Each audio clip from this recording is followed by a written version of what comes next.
এ পূজা শোন কি আজকে পূজার জন্মদিন, হ্যাপি বার্থডে। থ্যাংক ইউ দাঁড়া একটা সারপ্রাইজ। জামা শার্ট আছে দেখ। কখন কিনলি এগুলো তো জানি না আগে কিনে রাখছি আমি।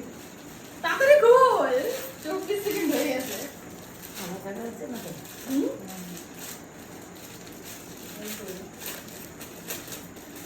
কালারটা একই না, এটা একটু আলাদা আলাদা। কেমন আসছে? চলবে? এম সাইজ না কি সাইজ অর্ডার করতে হবে তো তোর? হ্যাঁ কি সাইজ? জিন্সের সাথে ভালো আছে কালারটা শার্টটা? হ্যাঁ কেমন এই যে আজকে ওর জন্মদিন, উইশ করবা সবাই। Welcome, tata bye bye. এখন রাত 12টা বাজে। টাটা।